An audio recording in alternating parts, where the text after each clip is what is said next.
আমাদের গ্রামের যিনি মাতব্বর, যিনি প্রধান, তার একটা বিষাক্ত সাপ বা বিচ্ছুতে দংশন করেছে, বিষক্রিয়ায় এখন সে মর্মস অবস্থায়, মৃত্যু বিছানায় শায়িত। এখন সে আর কথা বলতে পারে না, চলতে পারে না। আমাদের যত রকমের চেষ্টা প্রচেষ্টা তদবির ছিল সব করেছি, কিন্তু আমরা রোগী ভালো করতে পারি না। দেখবেন দেশে বিদেশে চিকিৎসা করে সব শেষ করে আসে, রোগী ভালো হয় না।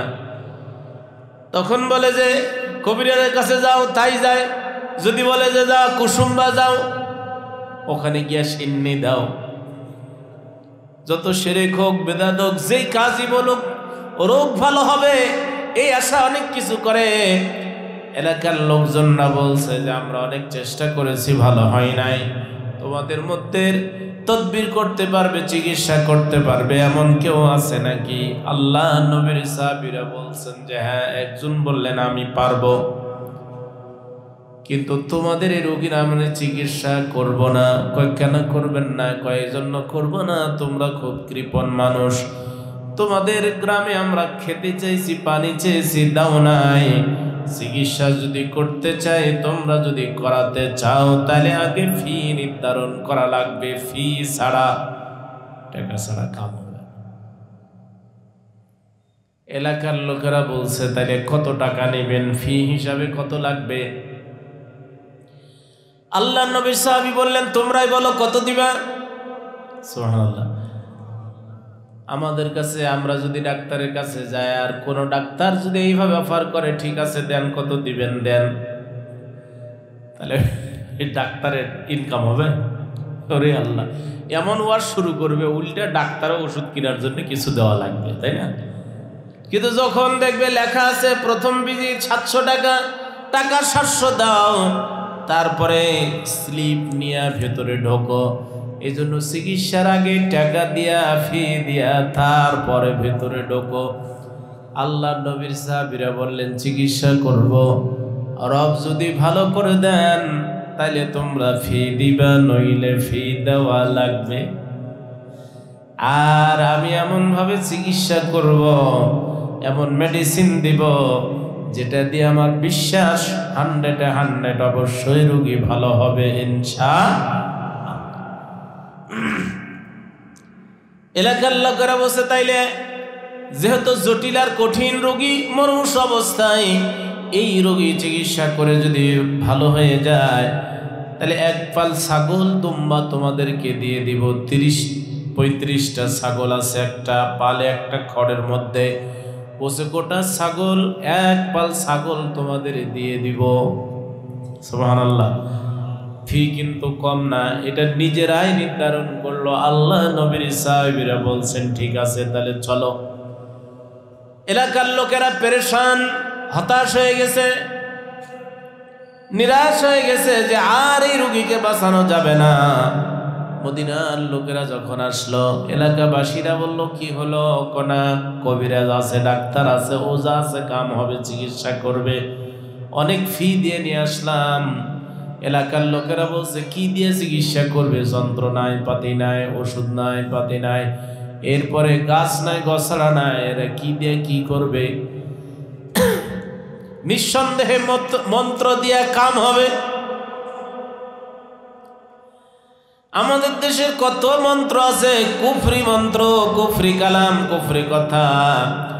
আল্লাহ নবীর সাহাবীরা আসলেন, এলাকার লোকেরা দেখলো নবীর সাহাবীরা রোগীর শিয়রে, রোগীর পাশে বসলেন, মাথার উপরে এইভাবে করে হাত রাখলেন, ঠোঁট দুটা নড়তেছে। আল্লাহ নবীর সাহাবী কি যেন পড়লেন, পড়ার পর রোগীর উপরে দম করলেন, ফু দিলেন, সাথে সাথে রোগীটা সুস্থ হয়ে বসলো। জোরে বলেন সুবহানাল্লাহ। এলাকাবাসী আশ্চর্য হলো, সর্বনাশ করছে, কি এমন মন্ত্র পড়ে শুধু ফু দেওয়ার সাথে সাথে মৃত্যু প্রায় রোগীটা, মর্মস রোগীটা সুস্থ হয়ে উঠে বসলো, কথা বলতেছে। সবাই বলল মারহাবা, ধন্যবাদ। এখন খুশি হয়ে এক পাল ছাগল আর দুম্বা, 30-35টা ছাগল বকরি দিয়ে দিল। সাথে যারা ছিলেন তারা বললেন যে ভাই তাহলে সবাই মিলে এগুলো ভাগযোগ করে নি। যিনি চিকিৎসা করলেন, আল্লাহ নবীর সাহাবী বলছেন আমার প্রিয় সাথীরা, এগুলো আমরা ভাগ করব না। কারণ একটা জিনিস আমার মনের মধ্যে দাগ কাটতেছে, একটা জিনিস আমি খেয়াল করলাম। আমরা এই ছাগল বকরিগুলা নিলাম ফি হিসাবে, তাদের কবিরাজি করে ফোফা দিয়া ফি হিসাবে নিলাম। এখন বলো তো দেখি ফি হিসাবে নেওয়া জায়েজ হবে কিনা, বৈধ হবে কিনা? এই মাসালা যদি আল্লাহ নবীর কাছ থেকে না জানি আর এখান থেকে আমরা যদি সুবিধা নেই, আল্লাহ নবী যদি বলেন এটা বৈধ হয়নি, তাহলে কেমন হবে? অতএব যত কষ্ট হোক, ক্ষুধা যত বেশি লাগুক, তৃষ্ণা যত বেশি লাগুক, কষ্ট করে মদিনা পর্যন্ত চলো, আল্লাহ নবীর কাছে গিয়া মাসালা নিব, তারপরে অনুমোদন দিলে এখান থেকে সুবিধা নিব, অনুমতি না দিলে আমরা ছাগল নিব না, এখান থেকে সুবিধা ভোগ করব না। জোরে বলেন সুবহানাল্লাহ। আল্লাহ নবী সাহাবীরা অফার যত বড় আসুক, খাবার যত বেশি আসুক, হালাল হারাম চিন্তা করতেন। আর আমরা খাবার আসলে, হাদিয়া আসলে, টাকা আসলে চিন্তা করি না যেটা নেওয়া যাবে কি না। রাষ্ট্রীয় সম্পদ যদি আসে যে তোমারে 10 টন চাল দেওয়া হয়েছে, গরিব মানুষক বিতরণ করো, গরিব মানুষ ভাই ভাস্তা কটা দিবে আর বাকি মেরে খেয়ে নিবে, এমনও খাই লোক আমাদের সমাজে আছে না নাই? অথচ এই সূরা নিসার 2 নম্বর আয়াতে আল্লাহ বলছেন, ওয়াআতুল ইয়াতামা আমওয়ালাহুম ওয়া লা তাতাবাদদালুল খাবিসা বিত-তাইয়্যিব। আল্লাহ রাব্বুল আলামিন বললেন, এতিমের সম্পদ এতিমরে দিয়ে দাও, এতিমের ভাগের গম আর সম্পদ মারা খাও না। নিষেধ যিনি করেছেন তিনি কে? অন্য আয়াতে আল্লাহ বলছেন, ইন্নাল্লাযীনা ইয়াকুলুনা আমওয়ালাল ইয়াতামা যুলমান ইন্নামা ইয়াকুলুনা ফি বুতুনিহিম নারা ওয়া সায়াসলাউনা সাঈরা। আল্লাহ বললেন, যারা এতিম অসহায় দরিদ্রদের মাল ভক্ষণ করে, আল্লাহ বললেন ওটা অর্থ নয়, সম্পদ নয়, জমি নয়, গম নয়, চাল নয়, বরাদ্দ যারা মেরে খায়, গরিব মানুষ, এতিম মানুষের সম্পদ যারা আত্মসাৎ করে, ইয়াকুলুনা ফি বুতুনিহিম নারা। আল্লাহ রাব্বুল আলামিন বললেন, জাহান্নামের আগুন তাদের পেটের মধ্যে দিয়ে দিল। যারা বলেন নাউযুবিল্লাহ। ওটা কিসের আগুন? জাহান্নামের আগুন। এই জন্য আল্লাহ প্রিয় মানুষদের ভালোবাসেন, সহজে ওই চেয়ারে দেন না। কারণ ওদেরই তো হয় না, ওরা মারা লাগলে মারবে, কাটা লাগলে কাটবে, দখল করবে, যেইভাবে হোক চেয়ারে বসা লাগবে, চেয়ারে যাওয়া লাগবে, এরকম চিন্তা চেতনার লোক আমাদের সমাজে আছে না নাই? লক্ষ লক্ষ কোটি কোটি টাকা দিয়া চেয়ার কিনবে, রাতের অন্ধকারে টাকা ছড়াবে। আবার আমাদের মাঝে কিছু লোক আছে, কয় স্যার 10 টাকার দায়িত্ব আমারে দেন। কয় 10 টাকার ভোট নিতে কয় টাকা লাগবে রে? কয় স্যার দেন, লাখ 5 দেন, লাখ 2 দেন। এই নির্বাচনের আগে এরকম সিটার, এরকম ওয়াসাদু নেতারে চেয়ারে বসাতে, গমসুর নেতারে চেয়ারে বসাতে, টাকা রাতের অন্ধকারে এই ঘুষের টাকা ছড়ায়, ভোট কিনে। এরকম লোক কি 10 টাকায় 2-1 খান আছে?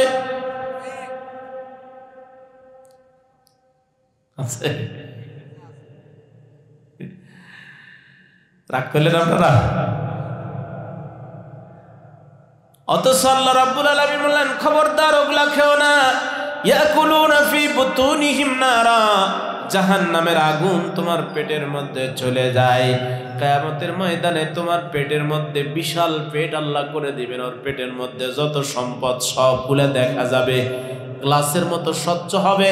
গোটা হাসরবাসীরা দেখবে পেটের মধ্যে সাপ, বিচ্ছু, পোকামাকড়, এগুলা কিরে, কয়েক গরিবের খাইছি, এতিমের খাইছি, এরপর বিধবা ভাতার গম মেরে খাইছি, এরপরে ওই নির্বাচনের বরাদ্দ মেরে খাইছি, এরপর রাস্তার বরাদ্দ, ব্রিজের বরাদ্দ যত দিছিল, ব্রিজের টাকা, ব্রিজের রড মেরে দিয়ে বাঁশ দিয়ে ব্রিজ বানাইছে।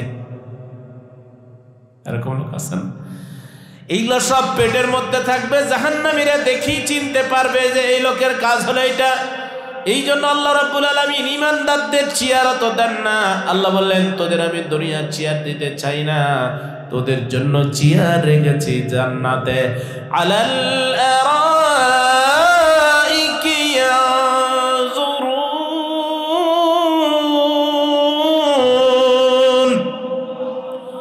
হিলান্তে বসে থাকে খালি এরকম অবলোকন করবে। আল্লাহ বললেন লা ইয়ারাউনা ফিহা শামসা ওয়ালা জামহারিরা, আল্লাহ বললেন শীতাতপ নিয়ন্ত্রিত থাকবে, পচা এসি নয়। আল্লাহ বললেন ওই কমানো লাগবে না, বাড়ানো লাগবে না, সূর্যের তাপ তো কষ্ট দিবে না, গরম লাগবে না, একেবারে বেশি শীতও লাগবে না। আল্লাহ বললেন দুনিয়ায় গাছের গোড়াটা নিচের দিকে আছে আর আগা উপরে আছে, তারপরও আম চুরি করে কাঁঠাল চুরি করে। আর জান্নাতের গাছগুলি নিচের দিকে গোড়া উপরের দিকে থাকবে, খেতে মনে চাইলেই সাথে সাথে চলে আসবে। পাখি উড়বে, যদি পাখির ভুনা খেতে চান সাথে সাথে ওয়ালাহমি তাইরিম মিম্মা ইয়াশতাহুন, আল্লাহ বললেন পাখি খেতে মনে চাইলেই ভুনা হয়ে চলে আসবে। রান্না করা লাগবে না, জবাই করা লাগবে না, কোটা লাগবে না, বাসা লাগবে না, জীবনে কোনোদিন পায়খানা লাগবে না, প্রস্রাব লাগবে না, গ্যাসের বড়ি বান্ধা নিয়ে যাওয়া। আর এখন তো দাওয়াত খেতে গেলে কয় যে গ্যাসের বড়ি একটা মার মেরে যা, তাছাড়া তো কোবানো যাবে না, খাওয়া যাবে না। আল্লাহ বললেন গ্যাসের বড়ি লাগবে না, জীবনে প্রস্রাব লাগবে না, পায়খানা লাগবে না, কে কোনোদিন সর্দি লাগবে না, পানি আসবে না, জ্বর আসবে না, সর্দি হবে না, বয়স বাড়বেও না, কমবেও না। সুবহানাল্লাহ। ওই জায়গায় তোমাদের জন্য আমি চেয়ার রেখেছি। ওয়াসারিউ ইলা মাগফিরাতিম মির রাব্বিকুম। আলহামদুলিল্লাহ। তো মানুষ কোরআনের মাহফিলে অত মানুষ নাই, তাই না? তাহলে এর দ্বারা কি প্রমাণ হচ্ছে যে আমরা কোরআন ভালোবাসি না বাজার ভালোবাসি? যদি ভালোবাসা বেশি থাকে তো ওখানে থাকেন। দোকানদার ভাইরা তো মনে করেন যে ওই দিনের পর দিন মাহফিল, কোথায় মাহফিল হয় সব খোঁজ রাখে। আবার কিছু মানুষ খোঁজ রাখে কোথায় আলোচনা হবে, কোন হুজুর আসবে। ওনারা দিনের পর দিন রাতের পর রাত জেগে জেগে ব্যবসায় করছে। আর সাথে আমাদের এলাকার কত মানুষ আড্ডা দিচ্ছে। তো কোরআনের মাহফিল রেখে এইভাবে যদি ঘোরাঘুরি করে, এই কোরআন সাক্ষী হচ্ছে আপনাদের বিরুদ্ধে। এই কোরআন হুজ্জাতুল লাকা আও আলাইকা, আল্লাহর নবী বলছেন। থাকে ভালোবাসা যদি থাকে কোরআনের প্রতি আসেন, নাইলে বাড়িতে গিয়া ঘুমান। খামাকা বাজারে ঘুরে ঘুরে নিজের বিরুদ্ধে কোরআনকে সাক্ষী করেন না। আল্লাহ তাআলা আমাদের সকলকে কবুল করুন, পড়ুন আমিন। ইন্নাল হামদালিল্লাহ, আলহামদুলিল্লাহি কাফা ওয়া সালামুন আলা ইবাদিহিল্লাযীনা ইসতাফা। أما بعد فقد قال الله تعالى في كلامه المجيد والفرقان الحميد.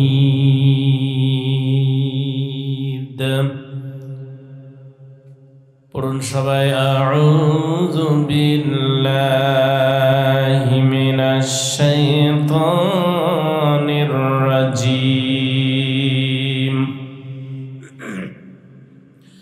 বিসমিল্লাহির রাহমানির রাহিম।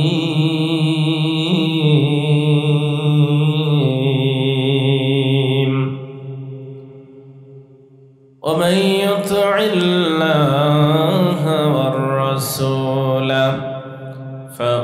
فأولئك مع الذين أنعم الله عليهم من النبيين والصديقين والشهداء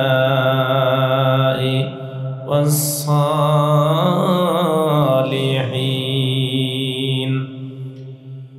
وحسن أولئك رفيقا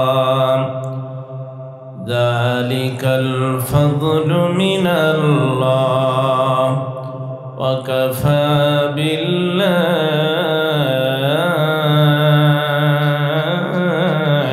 عليما. وقال عليه الصلاة والسلام تركت فيكم أمرين لن تضلوا ما تمسكتم بهما كتاب الله وسنة رسوله أو كما قال عليه الصلاة والسلام. محترم মুআজ্জাজ সভাপতি, ঐতিহ্যবাহী নওগাঁ জেলার 10 পাইকা রুহুল আমিন ইসলামী একাডেমি নুরানি মাদ্রাসার উদ্যোগে আয়োজিত আজকের এই তাফসীরুল কোরআন মাহফিলের সম্মানিত সভাপতি, বিশিষ্ট ব্যবসায়ী জনাব আলহাজ মোহাম্মদ আব্দুল মালিক, আজকের এই মাহফিলের সম্মানিত সহ সভাপতি বৃন্দ, উপস্থিত আছেন আজকের এই মাহফিলের সম্মানিত প্রধান অতিথি, বিশিষ্ট শিক্ষাবিদ, বর্ষিয়ান রাজনীতিবিদ, বিশিষ্ট লয়ার, নওগাঁ উপজেলার সাবেক ভাইস চেয়ারম্যান জননেতা জনাব অ্যাডভোকেট আসমা সাইম, আল্লাহ তাদের হায়াতে তৈয়বা সেহাতে কুল্লিয়া দান করুন, সকলে পড়ুন আমিন। আজকের মাহফিলের সম্মানিত অতিথি উপস্থিত আছেন জনাব মাওলানা মোহাম্মদ মোনাইম হুসাইন, এনায়েতপুর দাখিল মাদ্রাসার সম্মানিত শিক্ষক, আজকের মাহফিলের সম্মানিত বিশেষ অতিথিবৃন্দ, হযরত উলামায়ে কেরাম, পিতৃতুল্য মুরব্বিনে কেরাম, যুবক ভাইরা, স্নেহের ছোট্ট ভাইরা, পর্দার আড়ালের সম্মানিত মায়েরা, বোনেরা, সকলের প্রতি আবারও আন্তরিক সালাম পেশ করছি। আসসালামু আলাইকুম ওয়া রাহমাতুল্লাহি ওয়া বারাকাতুহু। শুকরিয়া জানাচ্ছি সেই মহান আল্লাহ তাআলা যিনি আমাদেরকে আজকের এই প্রোগ্রামে কবুল করলেন। পড়ুন আলহামদুলিল্লাহ। দরুদ ও সালাম মানবতার মহান শিক্ষক মুহাম্মদুর রাসূলুল্লাহ সাল্লাল্লাহু আলাইহি সাল্লামের প্রতি, শাহাদাতের উচ্চ মাকাম কামনা করছি। যারা যুগে যুগে দ্বীনের জন্য, ইসলামের জন্য জীবন দেয়, আল্লাহ সকল শহীদদের জান্নাতের উচ্চ মাকাম দান করুন। পড়ুন আমিন। সম্মানিত ভাইরা, আমি আপনাদের সাথে নিয়ে কালামে হাকিমের সূরাতুন নিসা এখান থেকে দুটি আয়াতে কারিমা তেলাওয়াত করেছি। এই আয়াত দুটি এবং একটি হাদিস শরীফ তার সামনে রেখে কিছু আলোচনা করবে ইনশাআল্লাহ। মা তাওফীকি ইল্লা বিল্লাহ, আলাইহি তাওয়াক্কালতু ওয়া ইলাইহি উনীব। সুবহানাকা লা ইলমা লানা ইল্লা মা আল্লামতানা ইন্নাকা আনতাল আলিমুল হাকীম। সম্মানিত ভাইরা, নামাজের প্রতিটা রাকাতে একটা সূরা পড়ি। ওই সূরার নাম কি? সূরাতুল ফাতিহা। এই যে একটি সূরা, এই সূরার মধ্যে প্রতি রাকাতে পড়তেছি আর প্রত্যেকবারে একটা জিনিস চাই। কোন জিনিস? হ্যাঁ, প্রতি রাকাতে একটা জিনিস চাচ্ছেন। কিন্তু আমার কথা হচ্ছে যে ওই জিনিসটা আল্লাহ কাদেরকে দিবেন, বা ওই সিরাতুল মুস্তাকিম এইটা পেতে গেলে কি করা লাগবে এই চিন্তা আমরা করি না। কেন প্রতিবার আমরা বলতেছি আল্লাহ আমার কিচ্ছু দরকার নাই, আমার কি দরকার? সোজা রাস্তা, সঠিক রাস্তা। দুনিয়ায় মানুষ চাওয়ার মতো একটাই জিনিস আছে, সেটা কি বলুন? সোজা এবং সঠিক রাস্তা। আজকে যে আয়াতে কারিমা তেলাওয়াত করেছি, এই আয়াতের মধ্যে আল্লাহ ঘোষণা দিচ্ছেন যে কারা সঠিক এবং সোজা রাস্তা পাবে, এই জন্য কি করা লাগবে, এই আলোচনাটা আপনাদের সাথে করবো ইনশাআল্লাহ। মনোযোগ দিয়ে শুনতে হবে, কারণ গুরুত্বপূর্ণ আলোচনা। এই জন্য যে প্রতিদিন প্রতি রাকাত নামাজে নফল, সুন্নত, ফরজ যা আছে সব নামাজই এটা পড়তেছি, কিন্তু এটা আসলে পাচ্ছি কিনা। এই সূরা ফাতিহা প্রত্যেক নামাজে যখন তেলাওয়াত করি, নামাজ প্রতিটা রাকাতে আল্লাহর কাছে বলছে, আল্লাহ ইহদিনাস সিরাতাল মুস্তাকিম, আল্লাহ আমার সোজা সঠিক রাস্তা দরকার, আমার ওই রাস্তা দেখাও। আল্লাহ রাব্বুল আলামিন সূরা ফাতিহায় গোলাম বান্দা নামাজে যতগুলি কথা বলে, নামাজের সময় রব সামনে দাঁড়িয়ে থাকেন, গোলাম যখন সেজদা দেয় মালিকে তখন কুদরতি পায়ে গিয়ে সেজদা পড়ে। আমরা যখন তেলাওয়াত করে আল্লাহর কাছে চাই, সূরা ফাতিহা পড়ি, সাথে সাথে সূরা ফাতিহার জবাব আল্লাহ রাব্বুল আলামিন নামাজের মধ্যে গোলামকে শিখায় দিয়েছেন, নামাজের মধ্যে জবাব দেন। হাদিসে কুদসিতে বলা হয়েছে সূরা ফাতিহা অর্ধেক আল্লাহর আর অর্ধেক হলো বান্দাদের। এই সূরা ফাতিহা অর্ধেক কার? আল্লাহ, আর অর্ধেক আমাদের বান্দাদের। তাহলে আল্লাহ নিজেই এই সূরাটা ভাগাভাগি করেছেন। হাদিসে কুদসি আল্লাহ রাব্বুল আলামিন বলছেন এই সূরা ফাতিহা অর্ধেক আমার, অর্ধেক বান্দার। সূরা ফাতিহা যখন নামাজে বান্দা শুরু করে, যখন বলে আলহামদুলিল্লাহি রাব্বিল আলামিন, সাথে সাথে তখন আল্লাহ বলেন গোলাম, ফেরেশতাদের ডাক দেয়া বলেন, ফেরেশতারা দেখ আমার বান্দা, আমার গোলাম, হামিদানি আব্দি, আমার বান্দা আমার প্রশংসা করছে, দেখ। সুবহানাল্লাহ বলেন। আল্লাহ বলেন দেখ আমার বান্দা আমার প্রশংসা করছে। তোরা না বলেছিলি যে মানুষগুলা খালি ওয়াসফিকুদ্দিমা, এরা খালি মারামারি, রক্তাক্তি, পিটাপিটি করবে। রক্তাক্তি, মারামারি, পিটাপিটি, খুন, হত্যা, গুম, জুলুম, নির্যাতন এমন করার মানুষও একদল যেমন আছে, তেমনি আল্লাহর দরবারে সাজদা দেওয়ার, আল্লাহর গোলামি করার, আল্লাহর শুকরিয়া করারও একদল মানুষ আছে না? না। আমার প্রিয় উপস্থিতি, খুব গুরুত্বপূর্ণ সূরা। এই সূরার অনেকগুলি নাম আছে। ফাতিহাতুল কিতাব, সূরাতুল ফাতিহা। ফাতিহাতুল কিতাব মানে হলো কিতাবের ভূমিকা, কোরআন মজিদের ভূমিকা দিয়েছেন এই সূরা দিয়া। গোটা কোরআন মজিদের সারমর্ম আল্লাহ সূরা ফাতিহার মধ্যে দান করেছেন। নামাজ যারা নিয়মিত আদায় করেন, সূরা ফাতিহা যদি না, অন্তত সূরা ফাতিহা যদি, ন্যূনতম সূরা ফাতিহার অর্থ সহ যদি মুখস্থ না করেন, নামাজের মধ্যে একাগ্রতা, ভালোবাসা, প্রেম এগুলা পাবেন না। বন্ধুর সাথে কথা বলতে গিয়া, ভালোবাসার প্রিয় মানুষের সাথে, মায়ের সাথে কথা বলতে গিয়া দেখবেন কথা বলবেন 2 মিনিট, কখন যে 10 মিনিট চলে গেছে বুঝতে পারেন না। কারণ ওই কথাগুলো প্রতিটা আপনার মনের কথা তার সাথে বলতেছেন। সূরা ফাতিহার অর্থ যদি জানতেন, নামাজের মধ্যে যদি তেলাওয়াত করতেন, তাহলে খামাখা খালি বড়বড় বড়বড়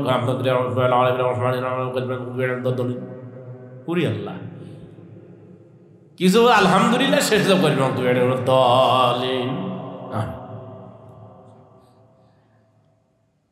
এরপরে শুরুটা বোঝা যায় আশ্চর্য। হাফেজ সাহেব কি বোঝে কি পড়ে নিজেও জানে না, পিছনে যারা আমরা আছি তারাও বুঝি না। এই জন্য লাস্টে যে একটা আয়াত পড়লাম আর রুকু সেজদা করে শেষ করলাম, কয় আমার এই হুজুর খুব পাকা। ওরে আল্লাহ, তুই কর হাফেজ, এটা ঝড় কুবে দে। তো নামাজে যদি সূরা ফাতিহার আল্লাহ যেটা পড়ছেন এটা যদি অর্থ জানেন, তাহলে দেখবেন এত সূরা পড়বেন না। এই 7টি আয়াতের নাম হলো আস-সাবউল মাসানি, বারবার তেলাওয়াতকৃত 7টি আয়াত। আল্লাহ রাব্বুল আলামিন নবীকে মেহেরবানি করে ভালোবেসে এই সূরাটা আল্লাহ নিজেই দান করেছেন। জিবরাইল আলাইহিস সালাম সহ আল্লাহর নবী বসা ছিলেন। আকাশে আওয়াজ হলো, উপর দিকে তাকালেন। জিবরাইল আলাইহিস সালাম বললেন, নবী গো, আওয়াজ যেটি শুনতে পেলেন, সূরা ফাতিহার নামের দরজাটা আল্লাহ খুললেন। ইতিপূর্বে কোনো নবী আর কোনো উম্মতকে আল্লাহ সূরা ফাতিহার মতো এত গুরুত্বপূর্ণ কিতাব আল্লাহ দেন নাই। সুবহানাল্লাহ। আমার প্রিয় উপস্থিতি, আমি আপনাদের সাথে নিয়ে এই একটি আয়াতের আলোচনা করব। নামাজ কেন আমাদের বিফল হয়ে যাচ্ছে, ব্যর্থ হয়ে যাচ্ছে? কেন প্রতিদিন প্রতি রাকাত নামাজে সূরা ফাতিহা পড়ে পড়ে আল্লাহর কাছে চাচ্ছি, আল্লাহ আমরা সোজা রাস্তা চাই। এই আমরা বাঙালি অন্তত 53 বছর ধরে সোজা রাস্তা চাইলাম, কিন্তু এখনো আমরা আমাদের দেশের মানুষরা সোজা রাস্তা পাইলাম না। আমরা সবাই এখন বিপদগামী। মারামারি, কাটাকাটি, খুন, ধর্ষণ, জেনা, ব্যভিচার সব আছে না নাই? শুধু আছে না নাই, এটা লাইসেন্স আকারে আছে। জেনার লাইসেন্স আমরা দিই, পতিতার লাইসেন্স আমরা দিই, আমাদের সমাজের নেতারা দেয়। এ রাষ্ট্রের অধীনে মদের লাইসেন্স আছে। কদিন আগে ডিসি সাহেবের সাথে মিটিং হলো, তিনি বললেন যে হুজুর আপাতত এটা বন্ধ করা হয়েছে, স্থায়ীভাবে মদ বেচার লাইসেন্স বন্ধ করার মতো আইন বাংলাদেশের সংবিধানে নাই। বাহ, কি মজার কথা! নামাজ পড়ে আল্লাহর কাছে জান্নাত চাইবে আর মদের লাইসেন্স দিয়ে আসবে। রাষ্ট্রীয়ভাবে মদের লাইসেন্স দিবে আর মসজিদে এসে আল্লাহর কাছে জান্নাত চাইবে। এটা বলেন তো, এটা মাথায় আসে? জেনার লাইসেন্স আমরা দিব আর আল্লাহর কাছে জান্নাত নিব। জেনার লাইসেন্স দিলে শয়তান খুশি থাকে, মদ বেচার লাইসেন্স দিলে শয়তান খুশি থাকে। পাড়ায় পাড়ায় সমতির লাইসেন্স, সুদের লাইসেন্স থাকলে শয়তান খুশি থাকে। এজন্য গ্রামে গ্রামে, পাড়ায় পাড়ায়, বাজারে, রাষ্ট্রে এগুলা লাইসেন্স দিয়ে অনুমোদন দিয়ে শয়তানকে খুশি রাখবো, আর মসজিদে গিয়া নামাজ আদায় করে খুশি রাখবো কারে? আল্লাহ বললেন, গোলাম, এই খুশি আমি হতে পারি না, শুধু তোরা নামাজ পড়ার জন্য আমি পাঠাইনি। ওমা খালাকতুল জিন্না ওয়াল ইনসা ইল্লা লিয়াবুদুন।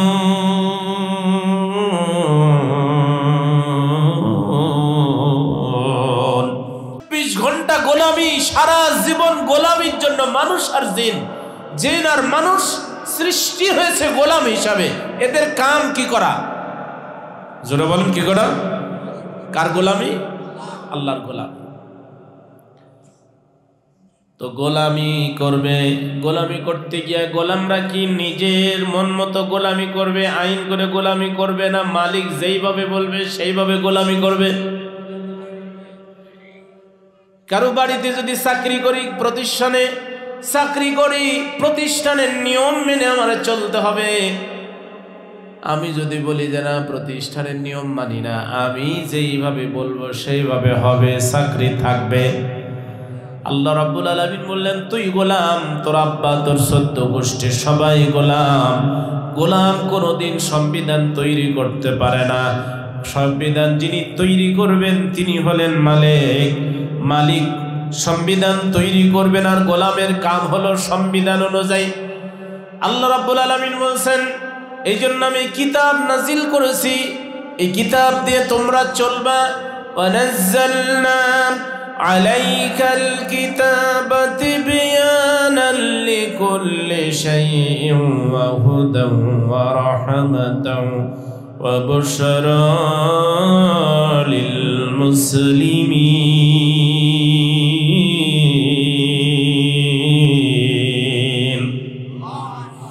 এমন একটা কিতাব দিলাম, তিবিয়ানাল লিকুল্লি শাই, জীবনের যা প্রয়োজন হবে চলতে গিয়া, রাষ্ট্রে, মসজিদে, মাদ্রাসায়, এরপরে অফিসে, এরপরে বিচারে, রাজনীতিতে, সমাজনীতিতে, পররাষ্ট্রনীতিতে, অর্থনীতিতে, সমাজ চালাতে যত রকমের নিয়ম প্রয়োজন, সমাধান প্রয়োজন, আমি আল্লাহ সব বিষয়ে খোলামেলা আলোচনা করে এই কিতাব নাজিল করেছি। তিবিয়ানাল লিকুল্লি শাই ওয়া হুদান, হেদায়েত দিয়া নূর, হেদায়েতের নূর দিয়ে কিতাবকে আমি পরিপূর্ণ করেছি। ওয়া রাহমাতান, রহমত দিয়ে কিতাব আমি আচ্ছাদন করে রেখেছি। ওয়া বুশরা লিল মুসলিমিন, এই কিতাবের নিয়ম কানুন, আইন কানুন যারা মেনে চলবে তাদেরকে আমি আল্লাহ জান্নাতের সুসংবাদ দিয়েছি। পড়ুন সুবহানাল্লাহ। বন্ধুরা আমার, যদিও সূরা ফাতিহা মূল আলোচনা বিষয় নয়, কিন্তু আজকের এই আয়াতের সাথে সূরা ফাতিহার আলোচনার মিল আছে, যার কারণে ওই জায়গা থেকে আমি কিছু আলোচনা করলাম। সূরা ফাতিহার শানে নজুলে একটা হাদিস এসেছে, হাদিসেরটা বলে আমি শুরু করি। এই সূরা ফাতিহার অনেকগুলি নাম, তার মধ্যে একটা নাম হলো সূরাতুশ শিফা, রোগ মুক্তির সূরা। জোরে বলেন সুবহানাল্লাহ। যার ইয়াকিন যত বেশি, যার বিশ্বাস কোরআনের প্রতি যত বেশি, যত বড় আর কঠিন আর জটিল রোগ হোক না কেন, সূরা ফাতিহা দিয়া সে চিকিৎসা করতে পারবে। সুবহানাল্লাহ। কারণ এই সূরার নাম আমি আপনি কোনো পীর, কোনো হুজুর দেয়নি, কোনো ডাক্তার দেয়নি। এই সূরা ফাতিহার নাম সূরাতুশ শিফা দিয়েছেন আল্লাহ এবং তার রাসূল। বলেন সুবহানাল্লাহ। আল্লাহ নবীর সাহাবীরা একবার এক জায়গায় ভ্রমণে গেলেন, সফরে গেলেন। ভ্রমণ আর সফর শেষ করে ফিরে যখন আসতেছিলেন মদিনার দিকে, তখন তাদের কাছে যে খাবার আর পানি ছিল তা শেষ হয়ে গেল। মরুভূমির মধ্যে সফরটা বড় কঠিন, খাবার পানি যদি না থাকে, কারণ শত শত মাইল পার হবেন, কোনো গাছপালা নাই, বাড়ি নাই, ঘর নাই, শুধু মরুভূমি, এই রৌদ্রের মধ্যে কঠিন অবস্থা। আমার এই বাংলাদেশে ভ্রমণ করবেন, একেবারে গ্রাম, বাড়ি, বাজার, দোকান, সব জায়গায় সবকিছু পাবেন। আল্লাহর নবী সাহাবীরা যখন সফর থেকে ফিরে আসতেছিলেন, কাছে যে খাবার পানি ছিল সব শেষ হয়ে গেল। হাঁটতে হাঁটতে, চলতে চলতে ছোট্ট একটা বস্তি, একটা গ্রাম, একটা গোত্র তারা পেলেন। চিন্তা করলেন, চলো এই এলাকার, এই গ্রামের লোকজনদের কাছে আমরা একটু খাবার পানি চেয়ে নিব, যেহেতু আমাদের কাছে যা ছিল সব শেষ। ওই গ্রামের মধ্যে ঢুকলেন। ঢোকার পর এলাকাবাসীকে বলছেন যে, ভাই গ্রামবাসী, আমরা মদিনা থেকে এসেছি, আমাদের সাথে সফরে যে খাবার ছিল, পানি ছিল, তা শেষ হয়ে গেছে। এখন আপনারা যদি আমাদের জন্য একটু মেহমানদারি করতেন, খাবার পানির ব্যবস্থা করতেন, আমরা খুশি হতাম। এলাকার লোকেরা বলছে যে, ভাই আপনাদের আমরা মেহমানদারি করতে পারছি না, কারণ হলো আমরা একটা কষ্টে আছি, বিপদে আছি। আমাদের যিনি প্রধান, যিনি মাতব্বর, এই গ্রামের যিনি শাসক, তার একটা বিষাক্ত সাপ বা বিচ্ছুতে দংশন করেছে, এই জন্য তারা বিপদে আছে, এটা নিয়ে তাদের মাথায় টেনশন। আল্লাহ নবীর সাহাবীদেরকে বললেন, আমরা এটা সমস্যায় আছি, আপনারা চলে যান, আমরা মেহমানদারি করাতে পারছি না। আল্লাহ নবীর সাহাবীরা চলে যেতে লাগলেন। ওই গ্রামেরই একজন এসে বাকিদের বলতেছেন যে, ভাই এই লোকগুলা কারা, কোথা থেকে এসেছিল? বললো, এগুলো মদিনার লোক, খাবার চাইতে আসছে, এদের খাবার পানি শেষ হয়ে গেছে, আমরা তো নিজেরাই বিপদে আছি, এই লোকদের কি খাবার দিব আর কি মেহমানদারি করাবো? এখন ওই গ্রামের একজন মহিলা বলল যে, তোমাদের বিপদ যদি ওই এলাকার লোকেরা, মদিনার লোকেরা দূর করতে পারে। তার মানে কি বলতে চাচ্ছ? তোমরা তো জিজ্ঞেস করতে পারতে যে মদিনার লোকদের মধ্যে কোনো ডাক্তার, কবিরাজ আছে কিনা। তো কথা তো তাই, আমরা অনেক চেষ্টা করলাম, আমাদের এলাকায় যত ডাক্তার, কবিরাজ আছে, ওঝা আছে, কেউ রোগী ভালো করতে পারলো না। এখন এই লোকদের মধ্যে যদি কোনো ডাক্তার বা কবিরাজ থাকতো, তো বসে তাহলে দ্রুত যাও, গিয়ে জিজ্ঞেস করো। দৌড় দিয়ে আল্লাহর নবীর সাহাবীদের কাছে গিয়ে বলছে, না মদিনার লোকেরা, তোমাদের মধ্যে কেউ ডাক্তার কবিরাজ বা ওঝা আছে নাকি? আল্লাহ নবী সাহাবীরা বলছেন, কেন, কি হয়েছে, কোন সমস্যা? সমস্যা তো ওইটাই যার কারণে তোমাদের খেতে দিতে পারলাম না, তোমাদের পানি দিতে পারলাম না। সমস্যা হচ্ছে আমাদের গ্রামের যিনি মাতব্বর, যিনি প্রধান, তার একটা বিষাক্ত সাপ বা বিচ্ছুতে দংশন করেছে, বিষক্রিয়ায় এখন সে মর্মস অবস্থায়, মৃত্যু বিছানায় শায়িত। এখন সে আর কথা বলতে পারে না, চলতে পারে না। আমাদের যত রকমের চেষ্টা প্রচেষ্টা তদবির ছিল সব করেছি, কিন্তু আমরা রোগী ভালো করতে পারি না। দেখবেন দেশে বিদেশে চিকিৎসা করে সব শেষ করে আসে, রোগী ভালো হয় না। তখন বলে যে কবিরাজের কাছে যাও, তাই যায়। যদি বলে যে যাও কুসুম্বা যাও, ওখানে গিয়া সিন্নি দাও। যত শিরক হোক, বেদাত হোক, যেই কাজই বলুক, রোগ ভালো হবে এই আশা অনেক কিছু করে। এলাকার লোকজনরা বলছে যে আমরা অনেক চেষ্টা করেছি, ভালো হয় নাই। তোমাদের মধ্যে তদবির করতে পারবে, চিকিৎসা করতে পারবে এমন কেউ আছে নাকি? আল্লাহ নবীর সাহাবীরা বলছেন যে হ্যাঁ, একজন বললেন আমি পারবো, কিন্তু তোমাদের এই রোগীর আমরা চিকিৎসা করব না। কয় কেন করবেন না? কয় জন্য করব না, তোমরা খুব কৃপণ মানুষ, তোমাদের গ্রামে আমরা খেতে চাইছি, পানি চেয়েছি, দাও নাই। চিকিৎসা যদি করতে চাই, তোমরা যদি করাতে চাও, তাহলে আগে ফি নির্ধারণ করা লাগবে। ফি ছাড়া, টাকা ছাড়া কাম হবে না। এলাকার লোকেরা বলছে তাহলে কত টাকা নেবেন, ফি হিসাবে কত লাগবে? আল্লাহ নবী সাহাবী বললেন তোমরাই বলো কত দিবা। সুবহানাল্লাহ। আমাদের কাছে, আমরা যদি ডাক্তারের কাছে যাই আর কোন ডাক্তার যদি এইভাবে অফার করে, ঠিক আছে দেন, কত দিবেন দেন, তাহলে এই ডাক্তারের ইনকাম হবে? ওরে আল্লাহ, এমন ওয়াজ শুরু করবে, উল্টা ডাক্তারও ওষুধ কেনার জন্য কিছু দেওয়া লাগবে, তাই না? কিন্তু যখন দেখবে লেখা আছে প্রথম ভিজিট 700 টাকা, টাকা 700 দাও, তারপরে স্লিপ নিয়ে ভেতরে ঢোকো। এই জন্য চিকিৎসার আগে টাকা দিয়া, ফি দিয়া, তারপরে ভেতরে ঢোকো।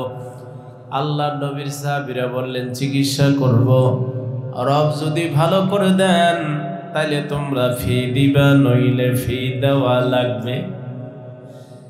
আর আমি এমন ভাবে চিকিৎসা করব, এমন মেডিসিন দিব, যেটা দিয়ে আমার বিশ্বাস 100 অবশ্যই রোগী ভালো হবে ইনশাআল্লাহ। এলাকার লোকেরা বসে, তাইলে যেহেতু জটিল আর কঠিন রোগী, মরুষ অবস্থায় এই রোগী চিকিৎসা করে যদি ভালো হয়ে যায়, তাহলে এক পাল ছাগল দুম্বা তোমাদেরকে দিয়ে দিব। 30-35টা ছাগল আছে একটা পালে, একটা খড়ের মধ্যে বসে, গোটা ছাগল, এক পাল ছাগল তোমাদের দিয়ে দিব। সুবহানাল্লাহ। ফি কিন্তু কম না, এটা নিজেরাই নির্ধারণ করলো। আল্লাহ নবীর সাহাবীরা বলছেন ঠিক আছে তাহলে চলো। এলাকার লোকেরা পেরেশান, হতাশ হয়ে গেছে, নিরাশ হয়ে গেছে যে আর এই রোগীকে বাঁচানো যাবে না। মদিনার লোকেরা যখন আসলো, এলাকাবাসীরা বলল কি হলো?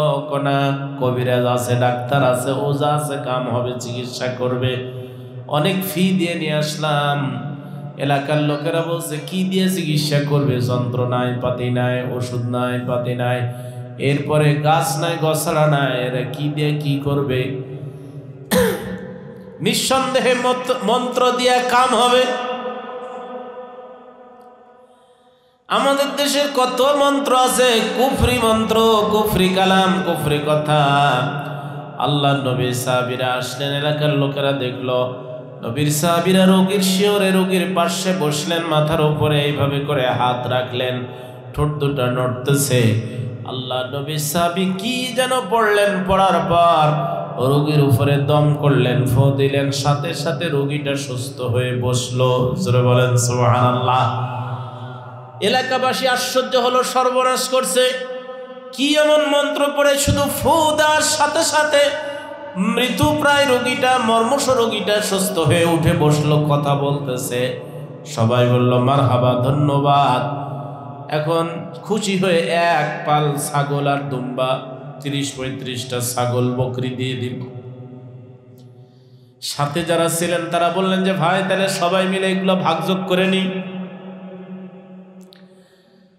যিনি চিকিৎসা করলেন আল্লাহ নবীর সাহাবী বলছেন, আমার প্রিয় সাথীরা, এগুলো আমরা ভাগ করব না, কারণ একটা জিনিস আমার মনের মধ্যে দাগ কাটতেছে। একটা জিনিস আমি খেয়াল করলাম, আমরা এই ছাগল বকরিগুলা নিলাম ফি হিসাবে, তাদের কবিরাজি করে ফোফা দিয়া ফি হিসাবে নিলাম। এখন বলো তো দেখি ফি হিসাবে নেওয়া জায়েজ হবে কিনা, বৈধ হবে কিনা? এই মাসালা যদি আল্লাহ নবীর কাছ থেকে না জানি আর এখান থেকে আমরা যদি সুবিধা নেই, আল্লাহ নবী যদি বলেন এটা বৈধ হয়নি, তাহলে কেমন হবে? অতএব যত কষ্ট হোক, ক্ষুধা যত বেশি লাগুক, তৃষ্ণা যত বেশি লাগুক, কষ্ট করে মদিনা পর্যন্ত চলো, আল্লাহ নবীর কাছে গিয়া মাসালা নিব, তারপরে অনুমোদন দিলে এখান থেকে সুবিধা নিব, অনুমতি না দিলে আমরা ছাগল নিব না, এখান থেকে সুবিধা ভোগ করব না। জোরে বলেন সুবহানাল্লাহ। আল্লাহ নবী সাহাবীরা অফার যত বড় আসুক, খাবার যত বেশি আসুক, হালাল হারাম চিন্তা করতেন। আর আমরা খাবার আসলে, হাদিয়া আসলে, টাকা আসলে চিন্তা করি না যেটা নেওয়া যাবে কি না।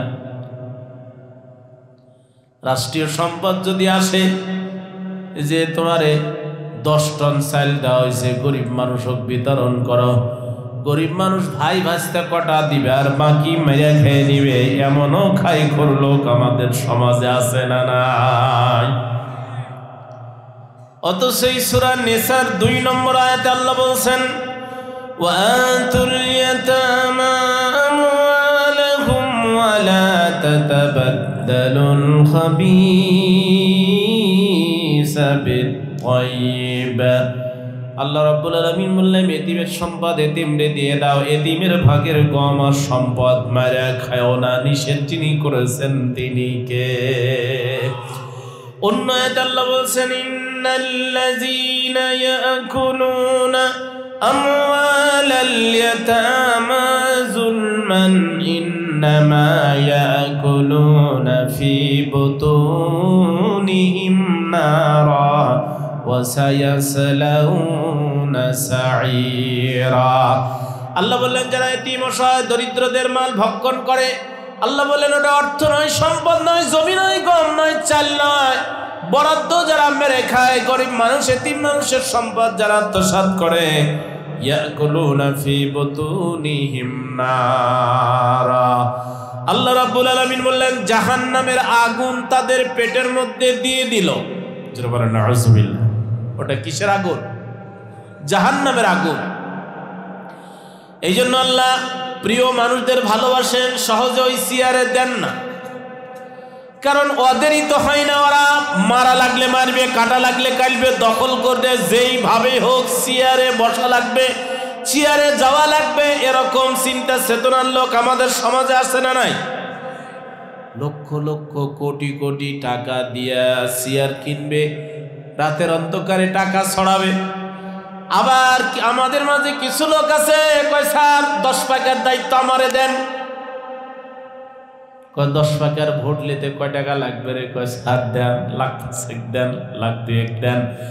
এই নির্বাচনের আগে এরকম সিটার, এরকম ওয়াসাদু নেতারে চেয়ারে বসাতে, গমসুর নেতারে চেয়ারে বসাতে, টাকা রাতের অন্ধকারে এই ঘুষের টাকা ছড়ায়, ভোট কিনে। এরকম লোক কি 10 টাকায় 2-1 খান আছে?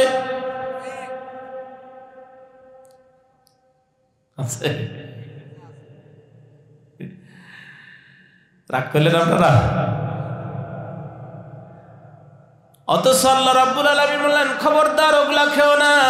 ইয়াকুলুনা ফি বুতুনিহিম নারা, জাহান্নামের আগুন তোমার পেটের মধ্যে চলে যায়।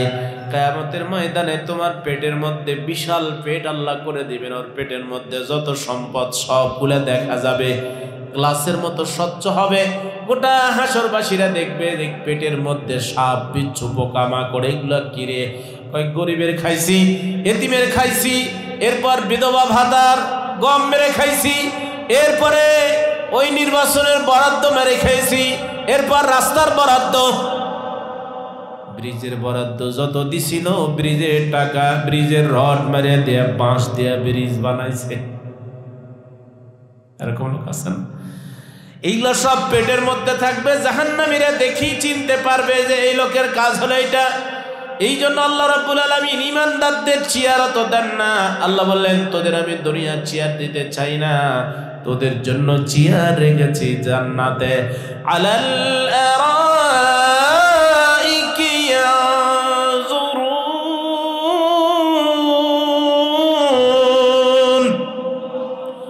হিলান্তে বসে থাকে, খালি এরকম অবলোকন করবে। আল্লাহ বললেন, লা ইয়ারাউনা ফিহা শামসা ওয়ালা জামহারিরা। আল্লাহ বললেন শীতাতপ নিয়ন্ত্রিত থাকবে, পচা এসি নয়। আল্লাহ বললেন ওই কমানো লাগবে না, বাড়ানো লাগবে না, সূর্যের তাপ তোকে কষ্ট দিবে না, গরম লাগবে না, একেবারে বেশি শীতও লাগবে না। আল্লাহ বললেন দুনিয়ায় গাছের গোড়াটা নিচের দিকে আছে আর আগা উপরে আছে, তারপরও আম চুরি করে, কাঁঠাল চুরি করে। আর জান্নাতের গাছগুলি নিচের দিকে, গোড়া উপরের দিকে থাকবে, খেতে মনে চাইলেই সাথে সাথে চলে আসবে। পাখি উড়বে, যদি পাখির ভুনা খেতে চান সাথে সাথে, ওয়ালাহমি তাইরিম মিম্মা ইয়াশতাহুন। আল্লাহ বললেন পাখি খেতে মনে চাইলেই ভুনা হয়ে চলে আসবে। রান্না করা লাগবে না, জবাই করা লাগবে না, কোটা লাগবে না, বাসা লাগবে না, জীবনে কোনোদিন পায়খানা লাগবে না, প্রস্রাব লাগবে না, গ্যাসের বড়ি বান্ধা নিয়ে যাওয়া। আর এখন তো দাওয়াত খেতে গেলে কয় যে গ্যাসের বড়ি একটা মার মেরে যা, তাছাড়া তো কোবানো যাবে না, খাওয়া যাবে না। আল্লাহ বললেন গ্যাসের বড়ি লাগবে না, জীবনে প্রস্রাব লাগবে না, পায়খানা লাগবে না, কে কোনোদিন সর্দি লাগবে না, পানি আসবে না, জ্বর আসবে না, সর্দি হবে না, বয়স বাড়বেও না, কমবেও না। সুবহানাল্লাহ। ওই জায়গায় তোমাদের জন্য আমি চেয়ার রেখেছি। ওয়াসারিউ ইলা মাগফিরাতিম মির রাব্বিকুম ওয়া জান্নাতিন আরদুহাস সামাওয়াতু ওয়াল আরদ। আল্লাহ বললেন প্রতিযোগিতা করো, দৌড়াদৌড়ি করো, কে কার আগে গিয়া চেয়ারে বসবা, কে সবচেয়ে ভালো চেয়ারটা নিবা, ওই চেয়ার দখলের জন্য চেষ্টা করো, ওই চেয়ারে বসার জন্য আল্লাহর গোলামি করো। দুনিয়ার এই চেয়ারে বসার জন্য টাকা ছড়ায় না, ঘুষ দিও না, গরিবের গম মেরো না। এই চেয়ারে বসার পর লিনানজুরাকুম কাইফা তা'মালুন, এই চেয়ারে বসানোর পর আমি আল্লাহ দেখি তুই কি কি কাজ করিস, কত চুরি করিস, কত ডাকাতি করিস, কয়জনের বিরুদ্ধে মিথ্যা মামলা দেশ, কয়জনের বিরুদ্ধে মিথ্যা রায় দেশ। আমি ওই চেয়ারগুলিতে বসায়া, বিচারকের চেয়ারে বসায়া, উকিলের চেয়ারে বসায়া আমি সব দেখি। মসজিদের চেয়ারে বসেও হুজুর যেমন দেখি, তেমনি স্কুলে বসায়া, এরপর বিচারকের চেয়ারে বসায়া, রাষ্ট্রের চেয়ারে বসে, সেনা প্রধানের চেয়ারে বসায়া। আল্লাহ বললেন যে যাকে যে চেয়ার দিয়েছি সব চেয়ারের হিসাব হবে। আমি আল্লাহ চেয়ারওয়ালাদের আমল দেখি যে তুই কেমন কাজ করিস। লিনাযুরাকুম কাইফা তা'মালুন। আল্লাহ নবীর সাহাবীরা বললেন যে না, এটা বৈধ হবে কিনা আমরা আল্লাহ নবীর কাছ থেকে আগে শুনবো, অনুমতি দিলে নিব, না এলে দরকার নাই। তাহলে খাবার আসলে, সুযোগ সুবিধা আসলেই চিন্তা করতে হবে আমার জন্য বৈধ কিনা। আমার কাছে এসে বলছে যে হুজুর খালি সিগনেচার করে দেন 50 লাখ 20 লাখ। আল্লাহ বলছেন হুজুর ওই 50 লাখ পাওয়ার আগে চিন্তা করো কি কারণে দিব, এটা বৈধ কিনা, হালাল কিনা, এটা চিন্তা করো। খেয়াল করেন আল্লাহ নবীর সাহাবীরা এই ছাগল পাল সুদ্ধা পুরা ছাগলের টিম নিয়ে আল্লাহ নবীর কাছে গেলেন, সাক্ষাৎ করলেন, সফরের সব ঘটনা খুলে বললেন। ক্ষুধার্ত অবস্থায় চিকিৎসা করে এই যে ছাগল পেয়েছেন এই কথাও বললেন। বললেন ইয়া রাসূলুল্লাহ, আমরা প্রথমে সবাই ভাগাভাগি করে নিয়ে এই ছাগল থেকে ফায়দা নিতে চেয়েছিলাম, কিন্তু চিন্তা করলাম জায়েজ হবে কিনা, এই জন্য নেইনি। এখন আপনি যদি হ্যাঁ বলেন, মাসালা দেন, তাহলে ভাগযোগ করে সবাই নিব, আর আপনি যদি না বলেন তাহলে আমরা ভাগযোগ করব না, এখান থেকে নিব না। আল্লাহর নবী বললেন সাহাবীরে তুই তো এর আগে কোনোদিন চিকিৎসা মিকিৎসা এগুলা করিসনি, ফোফা দিসনে, মন্ত্রতন্ত্র তুমি পড়তা না, জানতা না। এখন তুমি যে চিকিৎসা করলা, কি দিয়ে চিকিৎসা করছো? কয় নবী গো, আপনি না আমার একটা সূরা শিখায় দিয়েছিলেন, বলেছিলেন সূরাতের নাম হলো সূরাতুশ শিফা। সূরা ফাতিহা যেমন শিফা, গোটা কোরআন মাজিদ হলো শিফা। আল্লাহ বলছেন وَنُنَزِّلُ مِنَ الْقُرْآنِ مَا هُوَ شِفَاءٌ وَرَحْمَةٌ لِّلْمُؤْمِنِينَ وَلَا يَزِيدُ الظَّالِمِينَ إِلَّا خَسَارًا। আল্লাহু আকবার। অনুনাজ্জিলু মিনাল কোরআন, এই কোরআন আল্লাহ নাজিল করেছেন। আল্লাহ বলছেন আমি নাজিল করেছি মা হুয়া শিফাউন, এর মধ্যে তোমাদের জন্য রোগ মুক্তি আছে। আপনার অশান্তি, দুঃখ, কষ্ট, শারীরিক মানসিক যত রকমের দুঃখ, চিন্তা, টেনশন, রোগ ব্যাধি আছে, এই কোরআন আপনার সব দুঃখ কষ্ট দূর করে দিবে। জোরে বলেন সুবহানাল্লাহ। কিন্তু এই কোরআন পড়ার মতোই তো সময় আমাদের নাই। কোরআন শুনবো সেই সময়টুকুনো আমাদের নাই, কারণ জিলাপি মিছিল, বন্ধু নিয়ে বান্ধবী নিয়ে জিলাপির মেলায় ঘুরতেছে, সুরিয়ালতা স্নো পাউডারের মেলায় ঘুরতেছে। আল্লাহ রাব্বুল আলামিন বলছেন গোলাম, সময় যেটা দিয়েছি সময়ের হিসাব কিন্তু আমাকে দিতে হবে, এটুকু মনে রাখিস। প্রিয় উপস্থিতি, আল্লাহ নবী সাহাবী বলছেন ইয়া রাসূলুল্লাহ, ওই সূরা ফাতিহা পড়ে যখন দম করেছি সাথে সাথে রোগীটা সুস্থ হয়ে বসেছে। আল্লাহ নবী বললেন আমার সাহাবী, চিকিৎসা যেটা দিয়েছো রোগ ভালো হয়েছে, সঠিক চিকিৎসা দিয়েছো এবং ফি হিসাবে যা নিয়েছো তা বৈধ হয়েছে। কারণ এলাকার লোকেরা যেহেতু তোমাদেরকে খাবার পানি দেওয়ার সহযোগিতা করতে অসম্মতি জানিয়েছে, তোমরা যেহেতু এই চিকিৎসা করে ফোফা দিয়ে নিয়েছো, এটা বৈধ হয়েছে, সবাই মিলে ভাগযোগ করে তোমরা নাও। আল্লাহ নবী একটু মস্করা করে তাদের সাথে বললেন আমারও একটা ভাগ রাখো। সুবহানাল্লাহ। তাহলে এত বড় রোগী সূরা ফাতিহা দিয়া সুস্থ হয়েছে, এই কিতাব ওই সূরা ফাতিহা এখনো আছে না? তাহলে কেন আমরা, আসুন মূল আলোচনায় যাই, কেন আমরা বারবার একটা জিনিস সূরা ফাতিহায় আল্লাহ চাইতে বললেন? আরো অন্য কোন জিনিস তো আমরা চাইতে পারতাম, আল্লাহ বাড়ি দাও, গাড়ি দাও, নারী দাও, টাকা দাও, পয়সা দাও। ছেলে মানুষের তো টাকা ছাড়া চলে না, টাকা ছাড়া ছেলে মানুষেরা একদম বোবা হয়ে যায়। আল্লাহ টাকা পয়সা গাড়ি বাড়ি এগুলা চাইতে না বলে কেন শুধু একটা জিনিস বললেন যে আল্লাহ আমাকে সোজা রাস্তা দাও?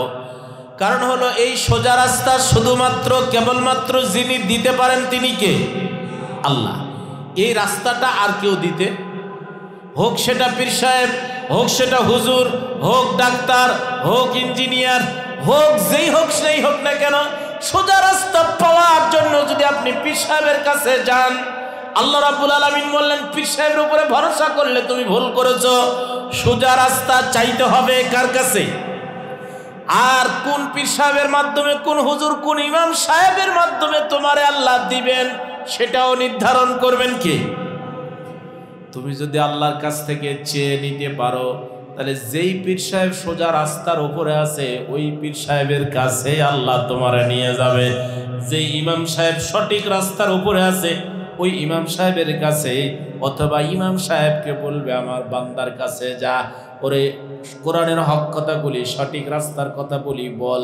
যেমনে বলবে আপনার মাথায়, আপনার কলবের মধ্যে ওটাই ধরবে, আর বাজে কথা, ভুল তথ্য যেই দিক না কেন আসবে না। আর আমি যদি আল্লাহর সাহায্য না চাই, আল্লাহর কাছে না চাই, যদি আমি হুজুরের উপরে, খেজুরের উপরে, পীর সাহেবের উপরে, নেতা যা বলে তার উপরেই যদি ভরসা করি, আল্লাহ বললেন গোলাম তুই সোজা রাস্তা পাবি না, তুই পথভ্রষ্ট, পথভ্রান্ত হবে। কারণ নামাজের মধ্যে তুই আমার কাছে সঠিক রাস্তা চাইলে, কিন্তু নামাজের বাইরে গিয়া ওই যে হুজুর পাইছিস, পীর সাহেবের পাইছিস, ওর কাছ থাকা আর কিছু চাইস না, খালি যা বলিস তুমি ছাড়া আর কেউ আমাকে সোজা রাস্তা দিতে পারে না, আমার হুজুর ছাড়া, আমার পীর সাহেব ছাড়া আর সঠিক রাস্তার উপরে কেউ নাই। এই জন্য সঠিক রাস্তা দুনিয়ার কোনো মানুষ, পীর সাহেব, কোনো ব্যক্তি, এমনকি নবীর ব্যাপারে আল্লাহ বলছেন, ইন্নাকা লা তাহদি মান আহবাবতা ওয়ালাকিন্নাল্লাহা ইয়াহদি মান ইয়াশা। হে নবী, আপনি যাকে চান তাকে হেদায়েতের রাস্তা দিতে পারবেন না, সঠিক রাস্তা দেখাতে পারবেন না। ওয়ালাকিন্নাল্লাহা ইয়াহদি মান ইয়াশা, বরং আল্লাহ যারে চান তিনি হেদায়েতের রাস্তা, সঠিক রাস্তা পাবেন। বলেন সুবহানাল্লাহ। তাহলে আজকে থেকে বাদ দেন, সোজা রাস্তা কার কাছে চাইবেন? আল্লাহর কাছে বলবেন যে আল্লাহ, এত হুজুর, এত খেজুর, এত বীর ক্ষীর, এদের ঠেলায়, এদের জ্বালায় বাঁচি না। কোন দিকে? সবাই তো এক একজন এক এক দিকে ডাকে, কোন দিকে যাব আমি এখন বুঝতে পারতেছি না। আল্লাহ, যেটা সঠিক ওইটা তোমার কাছ থেকে চাচ্ছি আল্লাহ।